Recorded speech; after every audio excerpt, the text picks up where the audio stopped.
DNA मित्रों, सिवान में जिन्नावादी सोच के खिलाफ आवाज बुलंद करने के बाद अब बात भारत के बंटवारे से जुड़े एक और अध्याय की करेंगे।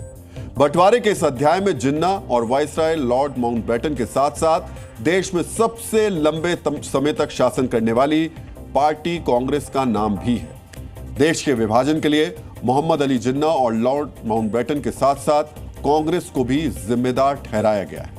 बंटवारे का यह नया चैप्टर राष्ट्रीय शैक्षिक अनुसंधान और प्रशिक्षण परिषद यानी NCERT की नई किताब में खुला है। इस नए मॉड्यूल को लेकर क्या राजनीति हो रही है, यह जानने से पहले देख लेते हैं कि इसमें लिखा क्या है। NCERT के इस नए मॉड्यूल में लिखा गया है कि भारत का बंटवारा अवश्यभावी नहीं था।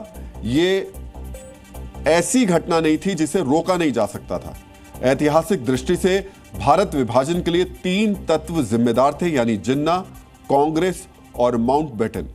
तीनों की भूमिका भी बताई गई और कहा गया कि जिन्ना ने बंटवारे की मांग की, कांग्रेस ने इस मांग को स्वीकार किया और माउंटबेटन ने इसे लागू किया। मॉड्यूल के मुताबिक कांग्रेस के नेताओं का मानना था कि विभाजन असंभव है, लेकिन मुस्लिम लीग की हिंसा से परेशान होकर उन्होंने आखिरकार विभाजन को स्वीकार कर लिया। लेकिन इसके बावजूद हिंसा नहीं थमी और बंटवारे के बाद तो और ज्यादा तबाही हुई। यह जानकारी विभाजन के दोषी कौन और क्या भारत का विभाजन अनिवार्य था टॉपिक में जोड़ी गई है। यहां आपको यह बताना जरूरी है कि NCERT ने विभाजन को लेकर जो जानकारी दी है वो नियमित किताबों का हिस्सा नहीं है। यह मॉड्यूल छात्रों के लिए सप्लीमेंट्री मटेरियल है, जिसे क्लास 6 से 8 और 9 से 12 के लिए जारी किया गया है।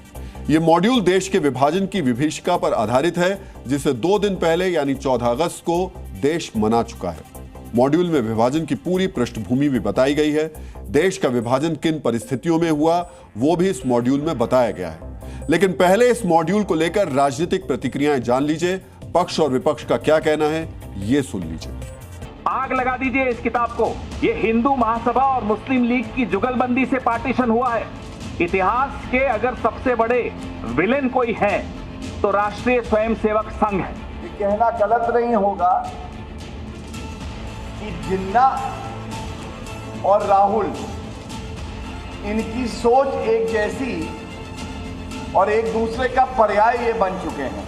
आप सिलेक्टिव चीजों को पढ़ाएंगे, माने आपके जो आइडियोलॉजिकल हेड है उनको आप ऐसा बना देते कि जैसा वो बिल्कुल वो दूध के धुले में। विभाजन विभीषिका जो है वो देश को बताने की जरूरत है, आज के जनरेशन को बताने की जरूरत है।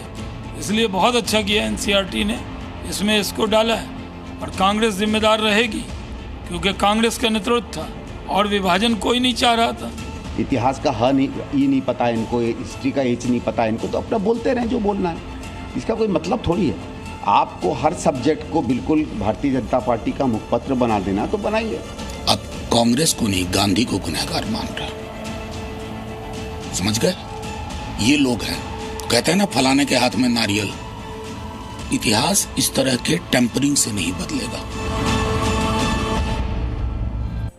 विभाजन को लेकर NCERT के इस मॉड्यूल में एक टॉपिक है, विभाजन क्यों हुआ। इसके मुताबिक 1940 में मुस्लिम लीग के लाहौर सम्मेलन के दौरान जिन्ना ने हिंदुओं और मुसलमानों को पूरी तरह अलग बताते हुए उनके लिए अलग अलग देश की मांग की। इसी विचार की वजह से भारत का विभाजन हुआ। 1946 में अंग्रेजों ने प्रस्ताव दिया कि भारत को एक रखते हुए 3 तरह के प्रांतों में बांटा जाए। पहले में हिंदू बहुमत वाले प्रांत शामिल होंगे, जबकि दूसरे और तीसरे में मुस्लिम बहुमत वाले प्रांत होंगे जिनके पास स्वायत्तता होगी। रक्षा, विदेश नीति और संचार के ऊपर केंद्र सरकार का नियंत्रण होगा। इस तरह भारत एक देश बना रहेगा। कांग्रेस ने शुरुआत में इस प्रस्ताव को स्वीकार कर लिया, लेकिन बाद में वो पीछे हट गई। इसकी वजह से जिन्ना नाराज हो गए और 16 अगस्त 1946 को डायरेक्ट एक्शन डे की घोषणा की। जिन्ना ने पाकिस्तान की मांग के समर्थन में हिंसा का सहारा लेने की बात भी कही। डायरेक्ट एक्शन डे की वजह से मात्र 2 से 3 दिन में केवल कलकत्ता में 6000 लोग मारे गए। इसके कारण कांग्रेस और ब्रिटिश सरकार परेशान हो गई। लॉर्ड माउंटबेटन ने मार्च 1947 में कार्यभार संभाला। माउंटबेटन ने जवाहरलाल नेहरू, सरदार वल्लभ भाई पटेल और मोहम्मद अली जिन्ना से विचार विमर्श किया। उन्होंने पाया कि जिन्ना पाकिस्तान की मांग पर अडिग हैं। दूसरी तरफ नेहरू और पटेल मानसिक रूप से विभाजन को समस्या के समाधान के रूप में स्वीकार करने के लिए तैयार हो चुके थे। नेहरू और पटेल ने गृहयुद्ध और अराजकता की आशंका से विभाजन स्वीकार कर लिया। उनके स्वीकार करने के बाद गांधी जी ने भी विरोध छोड़ दिया। इस तरह देश का विभाजन हुआ। आगे बढ़ने से पहले एनसीईआरटी की थ्योरी को लेकर इतिहासकार और विशेषज्ञों की राय भी जान लीजिए। द ग्रेट डिवाइड नाम की पुस्तक में इन सारी बातचीत को रिकॉर्ड किया है उसको। अगर उससे आप गुजरें तो आपको स्पष्ट पता चल जाएगा कि कौन से लोग विभाजन के पक्ष में थे और कौन उसकी किसी भी कीमत पे उसे नहीं होने देना चाहते थे। ऐसे में मोहम्मद अली जिन्ना, माउंटबेटन और जो सबसे बड़ी भूमिका तय होती है कांग्रेस कार्य समिति की उस समय, क्योंकि कांग्रेस कार्य समिति जब 3 जून को इन सारी चीज़ों के बाद 3 जून को अपना विभाजन का प्रस्ताव घोषित करते हैं माउंटबेटन, और 4 जून को उनके साथ जब कॉन्स्टिट्यूशन क्लब में एक प्रेस कॉन्फ्रेंस होती है तो उसमें कुछ जर्नलिस्ट उनसे पूछते हैं कि आप कैसे स्थानांतरण करेंगे जनसंख्या का। सही जवाब उनके पास नहीं था इसके लिए। इतिहास परिवर्तन की प्रक्रिया जब भी होती है तो उसमें उसकी आलोचना होना एक सामान्य सी बात है। ये आलोचना मैंने भी देखी है, क्योंकि मैंने एनसीईआरटी के डायरेक्टर के रूप में नई पुस्तकें लिखे जाने का नेतृत्व किया था और जो विरोध हुआ उसको भी मैंने देखा है।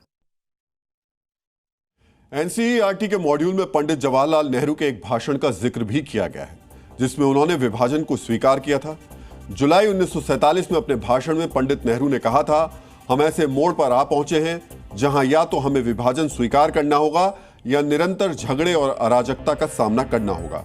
विभाजन बुरा है, परंतु एकता की कोई भी कीमत गृह युद्ध की कीमत से कहीं कम होगी। इसी तरह सरदार पटेल ने एक भाषण का भी उनका उल्लेख किया गया है, जिसमें उन्होंने विभाजन को कड़वी दवा के रूप में स्वीकार किया। मॉड्यूल में सरदार पटेल के हवाले से लिखा गया है कि मैं विभाजन के पक्ष में नहीं हूं, मैं इसके विरुद्ध हूं, लेकिन हमें इसे कड़वी दवा की तरह स्वीकार करना होगा। देश युद्ध भूमि बन चुका है और दोनों समुदाय शांतिपूर्वक साथ नहीं रह सकते। गृह युद्ध के बजाय विभाजन ही बेहतर है।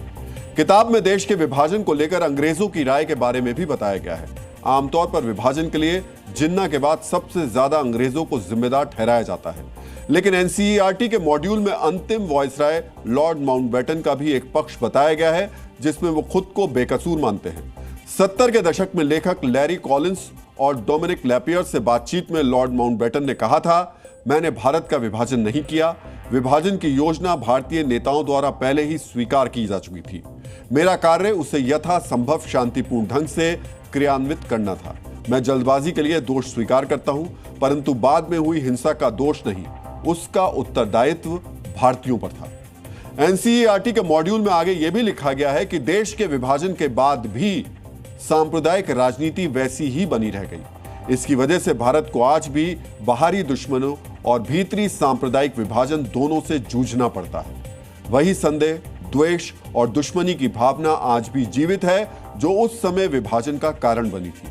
मॉड्यूल के मुताबिक विभाजन के बाद कश्मीर नामक एक नई और स्थायी समस्या भी बन गई, जो विश्व भर में चर्चित होती रही, जबकि विभाजन से पहले कश्मीर भारत का सबसे शांतिपूर्ण क्षेत्र हुआ करता था। देश के विभाजन को लेकर पहले भी राजनीति होती रही है। बीजेपी पहले भी विभाजन के लिए कांग्रेस पर निशाना साधती रही है, लेकिन यह शायद पहली बार है जब एनसीईआरटी की किताब में भारत विभाजन के तीसरे किरदार के रूप में कांग्रेस को जिम्मेदार ठहराया गया है। इस पर जिस राजनीति की शुरुआत हुई है और जिस तरह से इतिहास के पन्ने खंगाले जा रहे हैं, वो हो सकता है अभी कुछ दिन और चले। जी न्यूज़।